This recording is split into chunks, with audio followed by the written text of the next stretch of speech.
Praise God. Magandang hapon po sa ating lahat, higit sa lahat sa ating Diyos na buhay.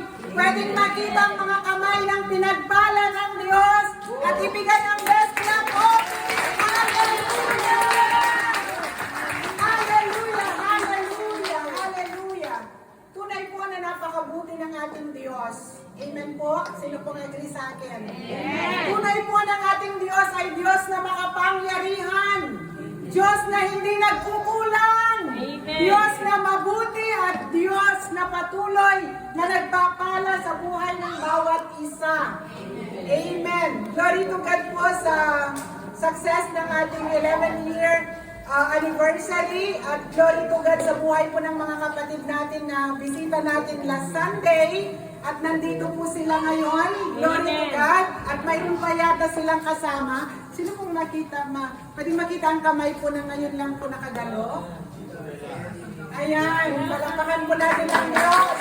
Hallelujah. Hallelujah. Welcome po sa Lord of Hosts Church family. We know and we believe po na dinala po kayo ng Lord dito po sa bahay po ng Diyos sapagkat may plano po ang Diyos sa inyong mga buhay. Amen po. Kagaya po ng sa ating lahat na narito, na every Sunday nandito po tayo, hindi lamang po tayo ay nag-i-expect na may gagawin ng Diyos, kung hindi bukal sa ating puso upang siya ay pasalamatan, purihin, hindi lamang dahil tayo ay pinagpala, kung hindi siya po ay Diyos ng ating buhay. Amen po? Napakasarap po ang pumunta sa church nang wala kang ini-expect. Kung hindi pumunta ka lang sa church kasi kinikilala mo ang Diyos na Diyos ng ating buhay. Amen. Amen po. Na ikaw ay aawit, ikaw ay kakanta, ikaw ay magpapasalamat at nakita ng Diyos ang ating pananampalataya kahit hindi mo hingin ang iyong pangangailangan, alam ng Diyos, kusa na niya itong ibibigay sa iyo. Sabihin mo sa katabi mo, narinig mo yun. Amen po, narinig natin yun. Kusa nang ibibigay ng Diyos ang lahat ng ating mga pangangailangan. Kasi po, tama na po yung araw na lagi na lang po tayong pahingi noon. Hindi Panginoon. Kung hindi pahingi noon. Diba? Lagi na lang nang hihingi.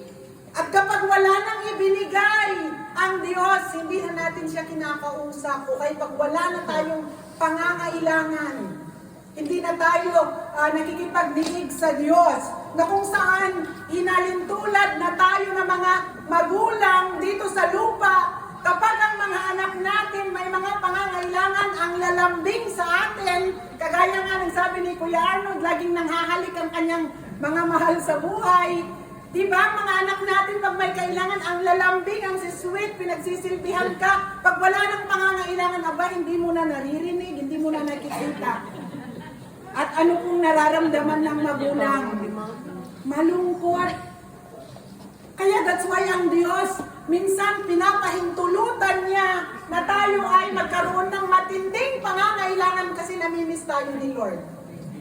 Kasi pag may pangangailangan tayo, ayan, lagi tayong nandyan sa harapan ng Panginoon. Amen po?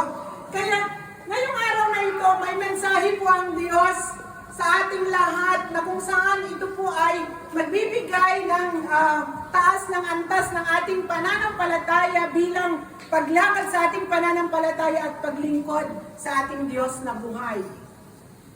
Mayroon po akong ipapagawa sa inyo. Subukan mong tingnan ang iyong katabi, sa kanan at sa kaliwa. Tingnan mong mabuti.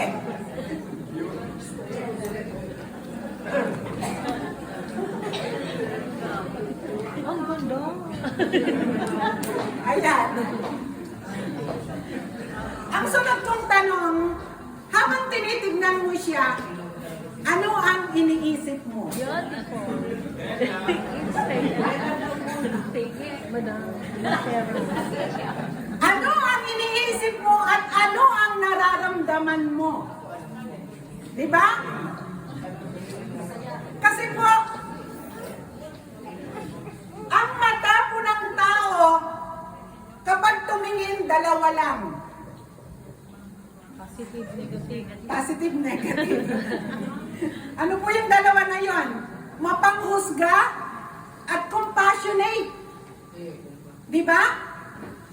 Na hindi man nagsasalita ang labi, pero nang dahil sa nakita ng mata, nagre-reasoning ang isipan natin. Lalo na kapag kilala mo o kahit hindi mo kilala, nang huhusga ang tao. Aminin po natin. Di ba? Kaya sa araw na ito, nais ko pong dalhin sa ating kalagitnaan. Dito po matatagpuan po natin sa libro po ni Juan, Book of John, chapter 9. Basahin po natin. Ang sabi po sa chapter 9, verse 1, sa paglalakad ni Jesus ay may nakita siyang isang lalaking ipinanganak na bulag. Ano daw? Anong nakasulat? Bulag. Ano po ang nakita ni Jesus? Ang sabi ay, sa paglalakad ni Jesus, may nakita siyang isang lalaking ipinanganak na bulag. And verse 2, tinanong siya ng kanyang mga alagad, Rabbi, sino po ang nagkasala at ipinanganak na bulag? Ang lalaking ito, siya o ang kanyang magulang? Sumagot si Jesus, ipinanganak na bulag ang lalaking ito, hindi dahil sa nagkasala siya o ang kanyang mga magulang, kundi upang mahayag ang kapangyarihan ng Diyos. Sa Diyos po ang kapurihan sa pagkabasa ng kanyang banal at makapangyarihang salita. Pwede po tayong pumikit at tayo po ay humingi ng gabay ng banal na Santong Espiritu. Oh, hallelujah! Oh, Father God in heaven, in the mighty name of Jesus, and by the power of the Holy Spirit, narito po, Diyos, ang iyong bayan. Oh God, nagpapakumbaba, naninikluhod, kinikilala kang Diyos ng aming mga buhay. Kinikilala, O God, inaamin namin na kami, O Diyos, ay isang makasalanan. Nagkulang, O Diyos, sa inyong dakilang harapan. Kaya patawarin niyo po kami at hugasan ng banal na dugo ng Panginoong Hesus mula sa aming ulunan hanggang sa aming paanan. At O God, salamat sapagkat, O Diyos, sa inyong habag, kami ay inyong pinatawad at nilinis, O God, mula sa aming ulunan hanggang sa aming paanan at minarapat na makalapit sa inyong kabanal-banalang dako. O Diyos, salamat at sa araw na ito, alam namin ang araw na ito ay itinakda mo upang ikaw ay maitaas, madakilang alwalhati, O God, at sa pamagitan ng aming pananampalataya, matatanggap namin, O God, ang pagpapalang inilaan mo, O Diyos, sa buhay ng bawat isa. Salamat, O God, sa free moving of the Holy Spirit sa aming kalagitnaan. At ngayon pa lang, O Diyos, ngayon, O God, ay kumikilos na sa buhay ng bawat isa at tinutuguan ng bawat desire, ng bawat puso. Salamat po, O Diyos, pagpalain mo yung abang lingkod, pagpalain mo yung mga salita, at pagpalain mo lahat ng makikinig, O God. And may your power and anointing be upon us, O God, at dinideklara namin ang katagumpayan at ganap na katalunan ng kaaway sa araw na ito at sa lugar na ito, in the mighty name of Jesus. Tanging ang banal na Santong Espiritu ang siyang manahan at maghari sa lugar na ito. In Jesus' name, sa iyo lahat ang papuri, ang pagsamba at pagluwalhati itong aming dalangin sa pangalan ni Jesus. Amen and amen. Praise God. So, dito po sa ating binasa sa book of John, si Apostle John, kung babasahin po natin ang kanyang aklat na isinulat po niya ang kanyang nakita. Amen po? Amen. Isinulat niya, kung titignan niyo ang chapter 1 hanggang chapter 8, ay isinulat ni Apostle John ang kanyang nakita habang kasama niya ang Panginoong Jesus. Nung nag-earthly ministry ang Panginoong Jesus, ang lahat ng nakita niya ay isinulat niya. That's why, mababasa po natin sa Biblia ang lahat po ng ginawa ng Panginoong Jesus nung time na yun. At isinulat niya na mababasa natin ang Panginoong Jesus Siya po ay kordero ng Diyos na siyang nagbayad ng lahat ng ating kasalanan. Ang Panginoong Jesus. Kaya salamat. Salamat sa Panginoong Jesus sapagkat ang kasalanan mo at kasalanan ko, binayaran ni Jesus sa krus upang tayo ay mapanauli ang ugnayan natin sa Diyos. At nilinis tayo mula sa ating ulunan hanggang sa ating paanan. At through Jesus, isinulat po ni Apostol ni John sa mababasa natin sa chapter 5 na siya po ay great healer. Siya po ay pinagaling niyang mga may sakit at karamdaman. Kaya, glory to God at marami pong testimony na mababasa natin sapagkat ang ating Diyos ay Diyos na makapangyarihan. At sabi din po sa John chapter 6, verse 35, Jesus is the bread of life. Ang sabi po sa 6:35, sinabi ni Jesus, ako ang tinapay ng buhay, ang lumalapit sa akin ay hindi magugutom kailanman, at ang sumasampalataya sa akin ay hindi na mauuhaw kailanman. Napakasarap, no? So, ibig sabihin siya daw po ang tinapay ng buhay. Ang sabi niya, ang lumalapit sa kanya ay hindi na magugutom, hindi na mauuhaw. Amen po, ibig sabihin, kung anong mayroon tayo na ibinigay ng Diyos, sapat-sapat, tayo po ay kontento sapagkat ang mga bagay na tinatamasa po natin, hindi po ito yung mga nakakapagkumpleto sa atin, kung hindi ang presensya po ng Diyos. Tanging ang presensya lang ng Diyos. Kasi po makamtan man natin ang yaman ng buong mundo. Kung wala ang presensya ng Diyos, anong silbi? Anong saysay ng lahat ng bagay? Sapagkat Jesus, siya po ay prinsipe, siya po ay the Prince of Peace. That's why with Jesus, tayo po ay payapa. Nagkakagulo man ang mundo, ngunit kung si Jesus ay naghahari sa ating puso, abang sarap po ng tulog natin. Diba? Hindi tayo nag-aalala. Sabi nga po ni Pablo, sa mabuhay at sa mamatay ay sa Diyos pa rin.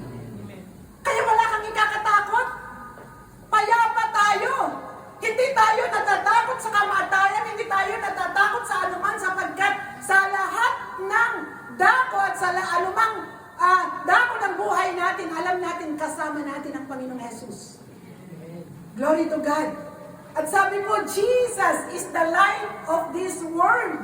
John 8 verse 12. Muling nagsalita si Jesus sa mga tao, sinabi niya, ako ang ilaw ng sanlibutan. Ang sumusunod sa akin ay magkakaroon ng ilaw sa kanyang buhay at di nalalakad sa kadiliman. Kahit gabi, madilim sa paligid, pero ang iyong isipan ay maliwanag. Kahit may problema ka, kung kasama mo ang Diyos, maliwanag pa rin ang iyong isipan sapagkat siya ang ilaw, siya ang iliwanag ng ating mga buhay. At siya po ay Jesus is a miracle working God. Nakita natin kung paano siya kumilos, paano niya pinagaling gumawa ng himala, at mababasa po natin sa Biblia kung ano po yung mga ginawa po ng Panginoong Jesus. Kaya sabi ko kanina, tayo po ay, ito po ay isinulat po ni Apostol Pablo ang lahat ng kanyang nakita, at tayo po, sabi ko kanina, tignan ninyo ang inyong katabi. Ano ang inyong nakita?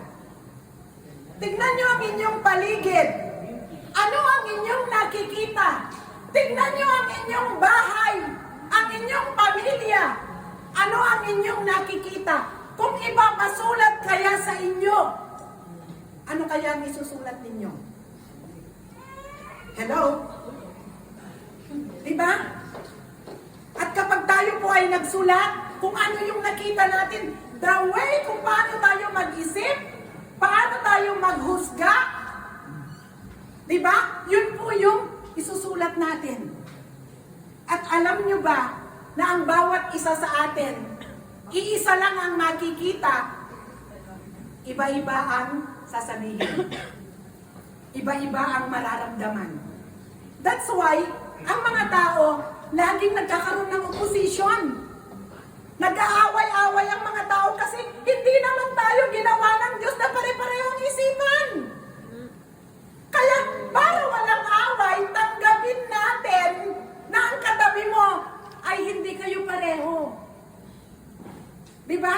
Kahit mag-asawa pa kayo, kahit magkapatid pa kayo, hindi kayo magkapareho, magkaiba ang pagkalikha ng Diyos sa atin. Kaya dapat, bago mo mahalin, ay dapat mahalin mo ang iyong mahal sa buhay, ay hindi dapat na bago mo siya mahalin, ay babaguhin mo siya.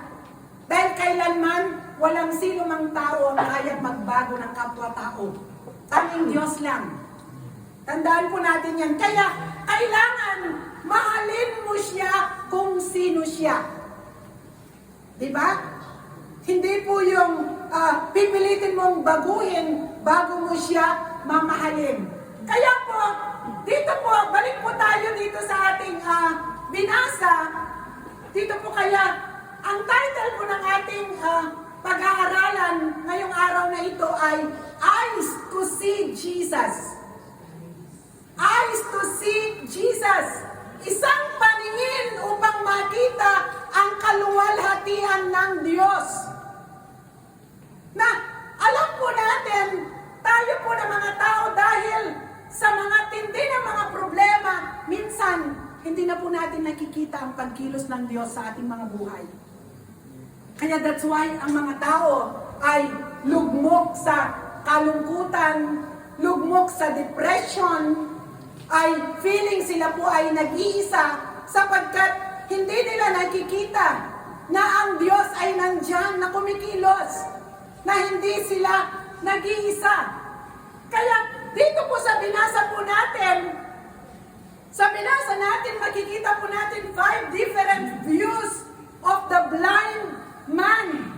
Dito po makikita natin, mababasa po natin kung paano po yung point of view ng mga disciples, ng mga neighbors, ng Pharisees, yung parents po ng bulag at ni Jesus. Kaya, dito po sa binasa natin, balik po tayo sa verse 1. Sabi po sa verse 1, sa paglalakad ni Jesus ay may nakita siyang isang lalaking ipinanganak na bulag. So, ang mga disciples, sabi ko po kanina, isinulat po ni John ang lahat ng nakita niya. Na gumawa ng himala ang Panginoong Jesus, nakita rin ito ng mga disciples. Na gumagawa ng himala ang Panginoong Jesus. Pero, ang point of view ng disciples nung makita ang bulag, ano po ang sinabi nila? Number 1 po yung point of view po ng disciples. Ang sabi po sa verse 2, tingnan natin ang verse 2, tinanong siya ng kanyang mga alagad, Rabbi, sino po ang nagkasala at ipinanganak na bulag ang lalaking ito? Sabi niya, siya o ang kanyang magulang. Tayo po, pag may nakita tayong may sakit, kaawa-awa. Kasi itong kwentong itong pinag-aaralan natin, yung bulag, ipinanganak na bulag, at yung mga tao, ito yung mga disciples, number 1 yung mga disciples, pwede nating ilagay ang sarili natin na tayo yung bulag, o kaya pwede rin nating ilagay na tayo yung mga disciples. Okay po? So, kasama po tayo sa kwento para po maunawaan natin. So, kung halimbawa, tayo po yung disciples, ngayon tayo yung disciples, nakita natin yung bulag. Kung tatanungin ko kaya si Sister Nadine, kasama mo si Jesus, nakita mo ang bulag, ano ang unang lalabas sa labi mo?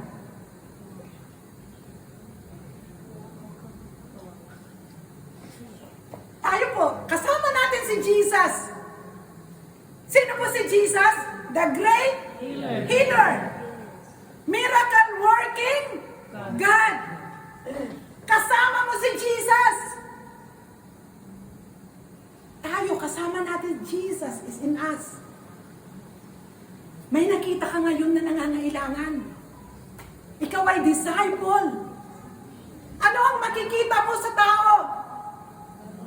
Yung sitwasyon niya? Yung tao? O yung problema niya kung sinong sisisihin mo? Bakit siya nagkaganon?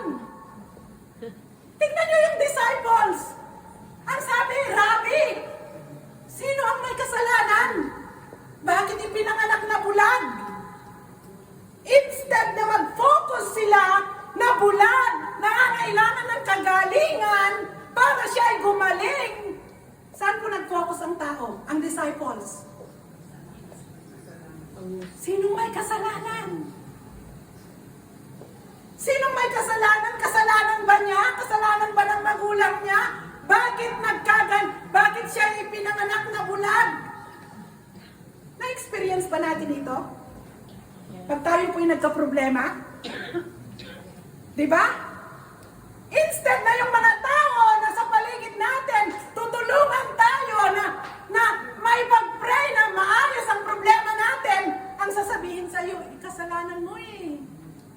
Kasalanan ng nanay mo eh. Kasalanan ng tatay mo. Kasalanan kung sino-sino ang mga itinuturo kung sinong may kasalanan. Kung hindi, ang dapat tingnan. Pero tingnan nyo po ano pong sabi ng Panginoong Yesus. Ang sabi po dito, na verse 3, sumagot si Jesus, ipinanganak na bulag ang lalaking ito, hindi dahil nagkasala siya o ang kanyang magulang, kundi upang mahayag ang kapangyarihan ng Diyos. To God be the glory. Kaya po sa buhay natin, alam ko po, ikaw at ako, mayroon din po tayong mga nararanasan na mga problema na kung kani-kanino rin itinatanong ang sagot at hindi alam kung bakit mo nararanasan ang problemang yan, ito po ang sagot ng Diyos sa ating lahat. Walang sino mang may kasalanan kung hindi nangyari ito para mapapurihan ang Diyos sa iyong buhay. Amen po? Para mapapurihan ang Diyos sa iyong buhay. Ito po yung sagot ng Diyos. Sabi niya, sumagot si Jesus, pinanganak na bulag. Ang lalaking ito hindi dahil nagkasala siya ang kanyang magulang, kundi upang mahayag ang kapangyarihan ng Diyos. Kaya dapat, pag may nakita po tayong problema, nangangailangan ng tulong, ng pagtugon at ang pagkilos ng kapangyarihan ng Diyos, ituon na po natin ang ating paningin kay Jesus. Na siyang kayang gumawa ng himala. Kasi po, napapagod po tayo ng mga tao instead na lumapit agad kay Jesus. Kung sino-sino ang ating sinisisi. Hanggang sa tayo ay napapagod lang. Di po ba? Because of pride. Tama ako, mali ka. Aminin mo na mali ka. Tama ako, humingi ka sa akin ng tawad. Di ba? At doon, ang tao ay napapagod na. Nag-aaway-away na ang mga tao dahil pinipilit na malaman kung sino ang sisisihin. Pero ang sabi ng Diyos, walang may kasalanan. Nangyari ito upang maipakita ang kapangyarihan ng Diyos. Maparangalan ng Diyos. Kaya kapatid kaibigan, ano man ang sabihin ng mga tao na nakapaligid, isa lang ang sinasabi ng Diyos, nais ng Diyos maparangalan ang Diyos sa buhay mo, sa nararanasan mo. Dahil kikilos ang Diyos sa iyong buhay, ipapakita niya na siya ay Diyos na makapangyarihan nang sa ganon ikaw ay magtitestify na siya ay Diyos na buhay at makapangyarihan. Palakpakan ko natin. Hallelujah! Kaya, wag po tayo, kumbaga tinaguri ang disciple, kasama na nila si Jesus. Nakatingin pa sila sa kung sino ang sisisihin. Sikuhin mo ang katabi mo ha, disciple tayo, huwag tayo ganon. Diba? Direct agad tayo, mag-pray tayo agad kay Jesus. Pag may nangangailangan, direct agad, pray agad. Amen. Hindi po yung sisisihin mo, bakit ka ba nagkaganyan? Ano ba ang mga ginawa mo? Ay, Ay, napakalunggong istorya. Aalamin mo ang lahat-lahat. Di po ba? At pag nagkamali pa ng sagot, nadagdagan pa ang problema at nagkaaway-away pa. Kaya po, pass is pass, kalimutan na ang paghandaan ay ang araw ng bukas. Tapos na yun. Wala na tayong magagawa. Kung nagkamali tayo kahapon at kanina bago tayo pumunta sa church, tapos na yun. Wala na po tayong magagawa. Ang tanging magawa na lang natin ay huwag na itong maulit pa. Ang parehong pagkakamali, natuto na tayo. Yun po yung nais ng Diyos sa ating mga buhay. Kaya po ang mga disciples, kaya po kumilos ang Panginoong Yesus. Ano pong ginawa ng Panginoong Yesus? Ang sabi po niya sa verse 5, habang ako'y, sabi po ng Panginoong Yesus, habang ako'y nasa sanlibutan, ako ang ilaw ng sanlibutan. Pagkasabi nito, si Jesus ay lumura sa lupa, gumawa ng putik, ipinahid niya ito sa mata ng bulag. Sinabi sa kanya ni Jesus, pumunta ka sa deposito ng tubig sa silo, ang kahulugan nito ay sinugo, maghilamos ka roon, gayon nga ang ginawa ng bulag, at nang magbalik ay nakakikita na. Amen. Glory to God. Ibig sabihin, ang way ng pagpagaling ng Panginoong Yesus ay sabi ay lumura sa lupa, gumawa ng putik, ipinahid sa mata at inutusan ng bulag. Pumunta ka doon sa deposito ng tubig silo at ikaw ay maghilamos. At ano pong nangyari? Nagkaroon po ng obedient heart. Yung bulag, bagamat siya ay hindi po niya question yung pamamaraan ng Diyos, ng miracle ng Diyos sa kanya. Kung hindi siya po ay sumunod, ano man ito, siya ay sumunod at pagkahugas ng kanyang mata, siya ay nakakita na. Glory to God. Kaya po tayo, kapag yung problema natin na solusyonan na, di ba? Habang tayo ay hinaharap natin ang matinding problema, di ba? Yung mga taong nakapaligid sa atin, kakilala natin, kapitbahay natin, ay alam. Sinong agree sa akin? Di ba? Alam! Yung mga kakilala mo alam na ikaw ay dumaan ng matinding pagsubok, ng matinding problema. Alam ba natin na hindi lahat ng kakilala natin kapag tayo ay nakatanggap ng pagpapala ay masaya? Amen. Di ba? Normal na yun! Kasi nasulat dito sa Biblia. Tignan niyo po, basahin po natin ang number 2 po na viewpoint po ng yung mga neighbors, mga tao sa paligid. Tignan po natin ang verse 8. Sinabi ng mga kapitbahay niya at mga nakakita sa kanya nung siya'y namamalimos pa, hindi ba iyan ang lalaking dating namamalimos, nagpapalimos? Sumagot ang ilan, iyan nga, hindi, kamukha lang. Aba, grabe itong mga kapitbahay na ito. Sabi, uwi ka naman ng iba. At sumagot ang lalaki. Uso na dito ang marites, ano? Sabi po, sumagot ang lalaki, ako nga po yung bulag. Sabi sa, ako nga po yun. Paano kang nakakita? Tanong nila, sumagot siya, ang lalaking tinatawag na Jesus ay gumawa ng putik at pinahid sa aking mga mata. Pagkatapos sinabi sa akin, pumunta ka sa silo at maghilamos. Kahit pumunta ako roon, naghilamos at nakakita na ako. Nasaan siya? Tanong nila sa kanya, ewan ko po, sagot niya. So makita nyo, di ba ang reaction dapat ng kakilala mo? Pag ikaw ay pinagpala na tugunan ang iyong pangangailangan, ikaw ay gumaling sa iyong sakit karamdaman, di ba dapat matuwa? Amen. Di ba? Di ba dapat ang reaction, praise God! Ikaw ay magaling na! Di ba mag-festage tayo kasi magaling ka na? Hindi eh. Para bang, ang tingin nila, di ba ikaw yung dating namamalimos? Ibinabalik pa yung dating kalagayan. Minamaliit. Talaga naman, sinabi ba talaga? Di ba ikaw yung dating namamalimos? Di ba para bang halimbawa si Ate Neng, no?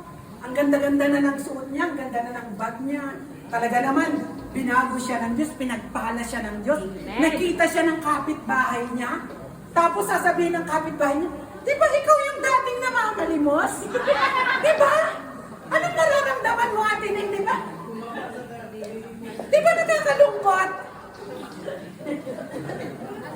Kaya tingnan po natin, yung paningin po, kung paano po tumingin ang tao, yung reaction ng tao sa mga nangyayari sa paligid, kasama po ng reaction ng puso, ito po ay lumalabas po sa labi. Amen.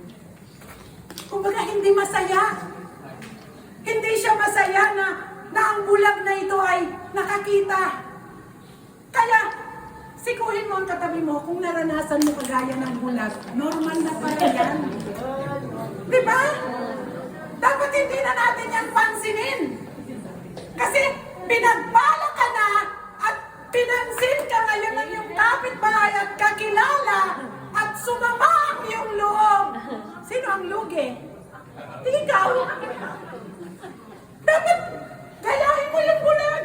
Diba? Sabi nila, diba ikaw, hindi napagkamalan. Tapos dapat proud ka. Ako yun. Ako yung dating bulag. Ako yung dating mahirap. Ako yung dating lasenggo. Ako yung dating drug addict. Ako yung dating nagsusugal. Ako yung dating, kumbaga, irresponsable. Dati. Binago na. Ako yun yung dati, pero binago na ako. Sabi ng mga kapitbahay, sinong gumawa? Sinong nagbabago sa'yo? Si Jesus! Si Jesus! Only Jesus! Dati, ako'y lasenggo, ako'y masama, pero ako na ito ngayon, binago ako ni Jesus. Amen. Dapat ganun po tayo. Kaya dapat si Jesus, na tayo'y binago na tayo. Kanino man tayo makipharap, ay dapat tayuan natin na si Jesus ang siyang nagbago at gumawa ng himala sa ating mga buhay. Amen. Amen. Hindi po yung nakita ka. Diba, no? Nakita ka yung nung dating ikaw ay may vision, kita ka ngayon, may dala kang Biblia. Tapos ay, di ba ikaw yung hindi pa matukoy eh. May dala kang Biblia, tapos bigla mo tuloy isinuksok yung Biblia. Dahil ayaw mong pangatawanan na ikaw ay born again na. Sinusuksok na gano'n. Hindi. Dapat hindi ganun. Kaya dapat kung sasabihin sa yun, oo bro, ako yun. Nakita mo ngayon, di ba? Ako ibang-iba na ako ngayon. Di ba? Ang saya ng buhay ko ngayon. At walang iba ang gumawa sa akin ng pagbabago. Ang Panginoong Jesus, nagtitestify ka na ngayon. At ikaw na ngayon yung walking Bible na ipinapamahagi sa mga tao na si Jesus ay kayang magbago ng buhay. Amen. Kaya ang ginawa ng Diyos sa iyong buhay, huwag mong sarilinin. Ikaw ay walking Bible na ngayon. Naranasan mo ang kapangyarihan ng Diyos sapagkat ang nais ng Diyos ay ito ay ipamahagi mo, i-testify mo nang sa ganun maraming tao ang maabot at maligtas. Amen po? Yun po yung nais ng Lord. Kaya po, dito po yung neighbor, dito pag naranasan po natin yun, para sa atin, tayuan natin na si Jesus. Ipangalandakan natin na si Jesus ang gumawa ng himala sa ating mga buhay. Amen. Kaya, ito po yung number 3, yung mga Pharisee. Na itong mga Pharisee, mga Pariseyo, ay sila po ay sumusunod sa kautusan. Na ang katulad nito ay ang mga lolo-lola natin, ang mga sinauna. Maraming mga pamahiin. Maraming mga pinapaniwalaan. At hanggang ngayon, ay yun pa rin ang nais nilang sundin. Kaya dito, ang mga Pariseyo, dito po ay ang mga tao, dinala po ang bulag sa Pariseyo. At ang mga Pariseyo, dito po ay inalam nila sino po ang nagpagaling sa bulag. At sila po ay nagalit sapagkat nagpagaling ang Panginoong Jesus sa araw ng Sabat. Bawal. Bawal magpagaling. Bawal gumawa. Kaya instead na sila'y masaya na gumaling ang bulag, ay sila po'y hindi tumigil na alamin ang buong katotohanan para lang ayaw nilang yung kanilang paningin ay i-focus nila kay Jesus, na si Jesus ay gumagawa ng himala. Tinatayuan nila ng sabi nila, sila ay tagasunod ni Moses, tagasunod ng kautusan. Hindi sila tagasunod ni Jesus. Sino pong nakaranas nun? Ako ilang taon nang nag-share sa akin ng gospel. Sabi ko, ako ay ang kung ano ang nung ako ay Katoliko, mamamatay akong Katoliko. Yun po yung aking pamantayan noon. At yung best friend ko po nung college, na born again siya, at nagkaroon po siya ng burden na i-share sa akin ang salita ng Diyos, sapagkat ang mahalaga hindi po ang religion, kundi ang relasyon sa Diyos. Yung salita ng Diyos na ipinapamuhay. Hindi po yung kagaya ng dati nating kinaugalian, papasok tayo doon at paglabas natin, nagmumura na tayo. Di ba? Walang nabago. Pero ang nais ng Diyos yung relasyon. Mayroon tayong personal na relasyon, mayroon tayong banal na pagkatakot sa Diyos. May nakakakita at wala, ipinapamuhay natin ang salita ng Diyos. Tayo ay tapat na lingkod ng Diyos. Tayo ay nagmamahal sa Diyos.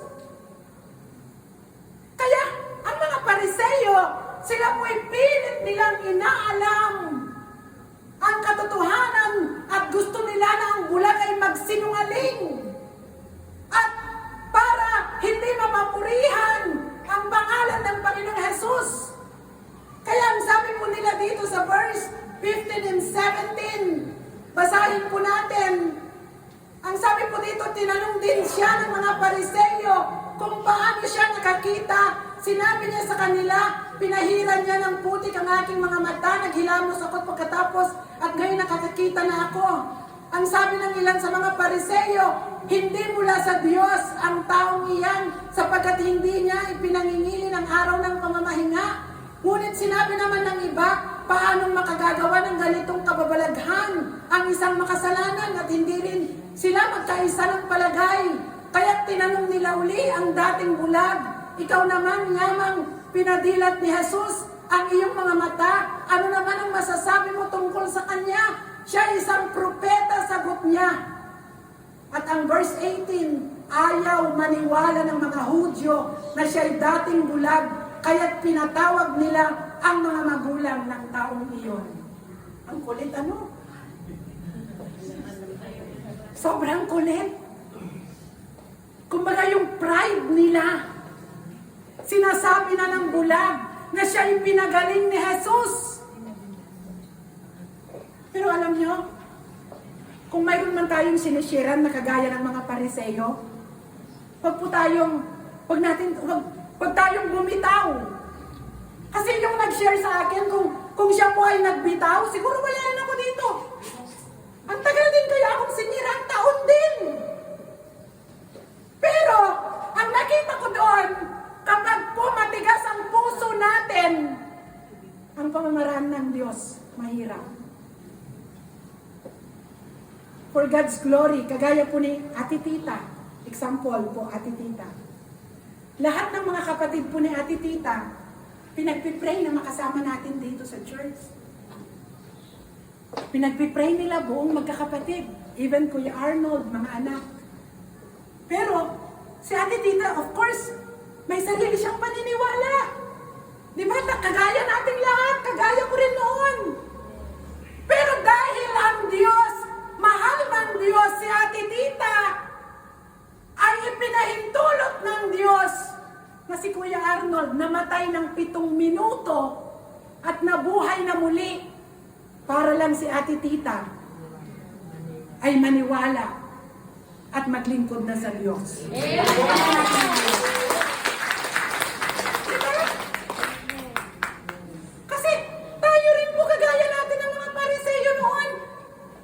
Tinatayuan natin ang mga kung ano-anong mga paniniwala. Kaya, dito po ang mga Pariseo, ayaw pa rin nilang maniwala. Ano pong ginawa nila? Pinatawag ang magulang. Gaano karaming pagod ito? Tingnan niyo po, bago ko iabot dun sa magulang, kung problema po natin yun, no? Para bang gusto mong malaman ng katotohanan, sabi ni Juan, sabi ni Pedro, sabi ni Maria, di ba? Halimbawa, sinira ka. Tawagin mo lahat si Juan, si Pedro, si Maria. Isang araw si Pedro, isang araw si Juan, isang araw si Maria.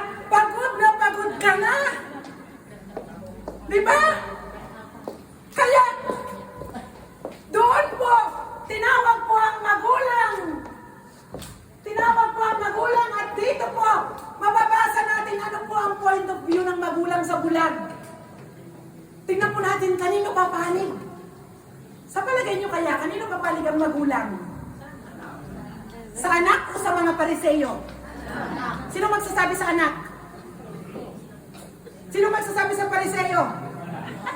Bawal na. mukhang mali kayo lahat. Tingnan nyo po anong klaseng magulang itong nakasulat po dito. Bababasa po natin. Ayan, tingnan po natin. Ano pong sabi ng mga magulang? Sa verse 19. Sabi sa verse 19, at tinanong sila, sabi, anak ba ninyo ito? Talaga ba siya'y ipinanganak na bulag? Bakit nakakakita na siya ngayon? Sumagot ang kanyang mga magulang, alam po namin siya ang aming anak. Confirmation. Anak nila yon. Sumasaya na yung mga Pariseo. At siya'y ipinanganak na bulag. Ngunit, ayan na po. Ngunit, ang matinding ngunit. Sabi niya, ngunit, hindi namin alam kung bakit nakakikita na siya ngayon, kung sino ang nagpadilat sa kanya. Siya na po ang tanungin ninyo. Aray ko po. Anong klaseng magulang ito? Hindi inaalagaan ang anak bagamat bulag. Pinapabayaan. Sabi po ay, siya na po ang tanungin ninyo.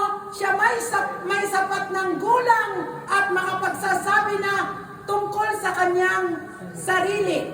Ganito ang sabi ng kanyang mga magulang dahil sa takot sa mga Hudyo, sapagkat pinagkaisahan ng mga Hudyo na itiwalag sa sinagoga ang sinumang magpahayag na si Jesus ang Mesayas. So kanino po kumampi ang magulang? Sa Pariseo. Dahil sa takot na maitiwalag. Dahil sa takot na maitiwalag, di baling ang kanyang anak ay itatwa niya. So nakita po natin, instead na, tawag dito, nakita niya, ipinanganak niya na bulag ang anak niya, pinadilat ang mata niya ng Diyos na makapangyarihan, instead na ang magulang, tayuan, na samahan ang anak, na i-testify na si Jesus ay makapangyarihan. Ano pong ginawa? Pinili ang pansamantalang ang pansamantala na siya ay kasama sa kapulungan ng sinagoga at ang anak ay itiwalag mag-isa. So, nakita po natin, ito po yung nangyayari sa atin na dati nung tayo po ay kasama pa sa sanglibutan ay marami tayong kaibigan. Di po ba? Pero nung nagpunta ka na sa church, di ba, unti-unti nang nawawala yung mga kaibigan mo kasi sabi nila sa'yo, naku, yan na naman si Praise the Lord. I-invite na naman ako nito. Di ba? Kaya, lumalayo sila. Kasi ayaw nilang sumama sa'yo. Pero, ang mga magulang na ito, instead na tayuan nila na si Jesus ay Diyos na makapangyarihan na gumawa ng himala sa kanilang anak, pinabayaan nila ang kanilang anak. Kaya tayo po nakakaranas tayo ng ganon. Kasi nasulat eh. Masasaktan tayo, hindi lamang sa mga taong malayo sa atin, kung hindi sa mga malapit sa atin. Hindi lamang sa mga kaibigan, sa mga tao, kapamilya, but dito po sa nakasulat, even magulang, kayang magtatuwa ng anak. Pero ang magandang balita, ang Diyos, ang Panginoong Jesus, dito po, ang point of view ng mga tao, ng mga disciples, ng mga neighbors, ng mga Pariseo, ng mga magulang, ay halos hindi makita yung value ng bulag na ito. Walang value ang bulag na ito para sa kanilang lahat. But Jesus, yung value ng bulag na ito ay napakalaki. Mahalaga. Kaya ikaw ay mahalaga sa Diyos. Mahal ka ng Diyos. Kagaya ng bulag na ito, hindi man siya lumapit, hindi man siya sumigaw, na tulungan mo ako. Nakita lang siya ni Jesus. Pagkakita ni Jesus, alam niya na hirap na ito ang bulag na ito. Kaya ikaw kapatid, hindi mo man sabihin, kita ni Jesus.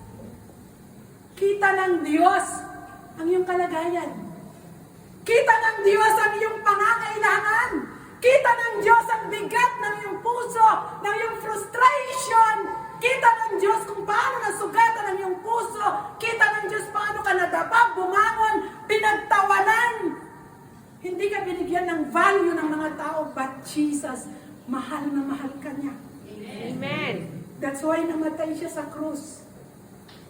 That's why ang title natin, Eyes to See Jesus. Kasi kung ang matang ito ay ituon natin sa mga tao, manghihina po tayo.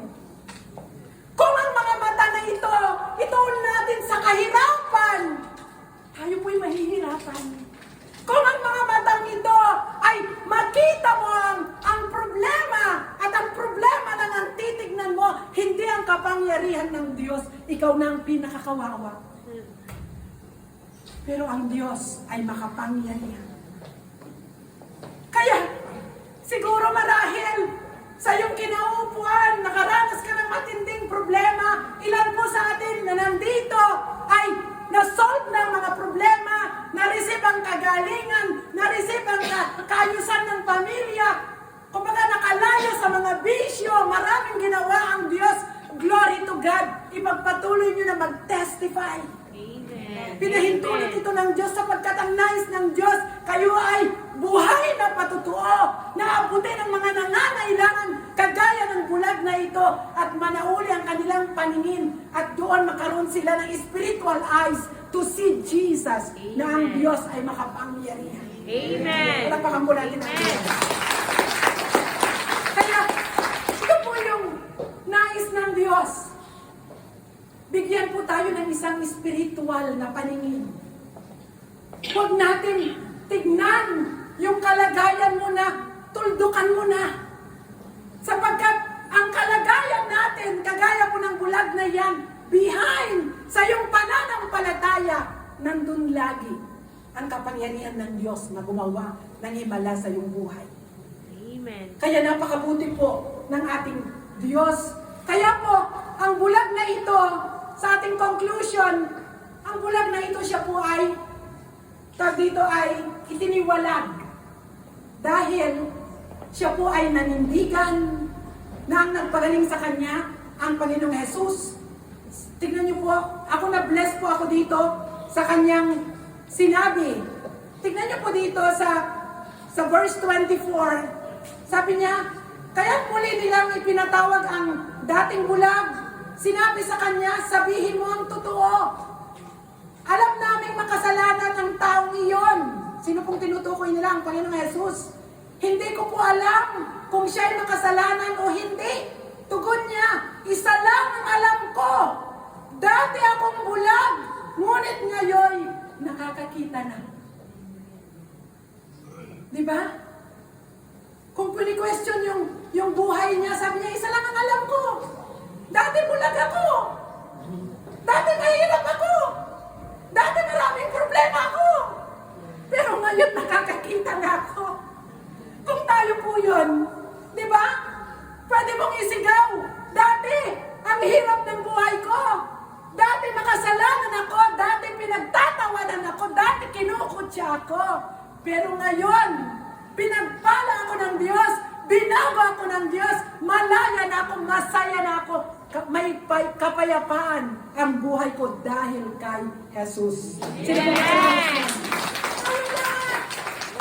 napakabuti po ng ating Diyos. Kaya po sa ating mga buhay ay tayo po ay manatili na ang ating paningin ay nakafocus kay Jesus.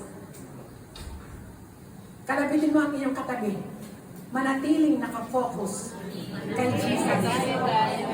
Tayo nakafocus kay Jesus lang. Huwag niyong i-focus sa inyong katabi. Kasi po, ang katabi natin ay mahina rin kagaya natin. Sino po dito ang walang kahinaan? Sino po dito ang hindi nagkakamali? Tayong lahat nagkakamali.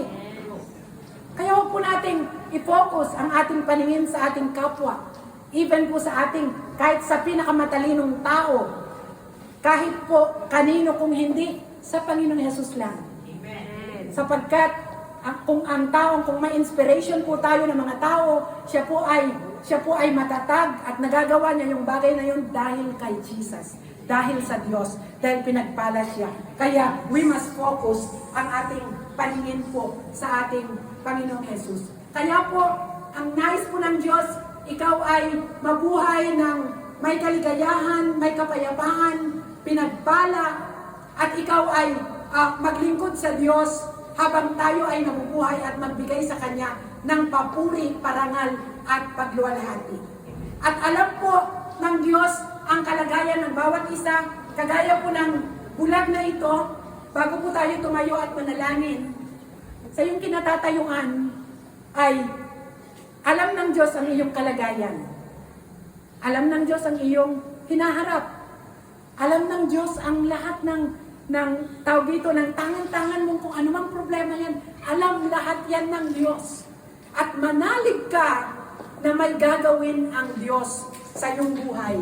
Sapagkat dito po sa last po ng conversation po ng Panginoong Jesus at sa bulag, dito po sa verse 36, sabi po,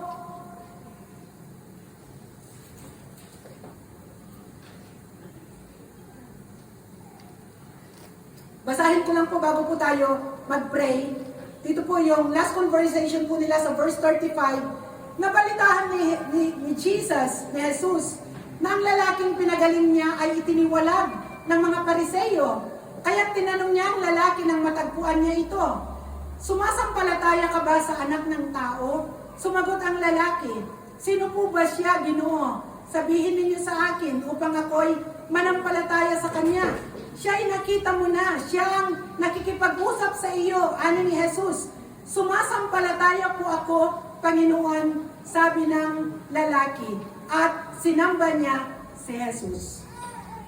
So, ang susi lamang po upang makakilos ang Diyos sa ating mga buhay, tayo po'y sumampalataya na si Jesus ay Diyos ng ating mga buhay. At tayo po ay sumamba ng buong puso sa Kanya, magpasalamat sa lahat ng Kanyang ginawa sa ating mga buhay at sa ating pagsamba at pagpupuri. Manalig po tayo, hindi man ibuka ng ating labi, ay kikilos na ang Diyos sa ating mga buhay. Gagawa siya ng himala upang matugunan ang mga problemang dala-dala natin. Tayo pong lahat ay tumayo. Hallelujah. Thank you, Lord.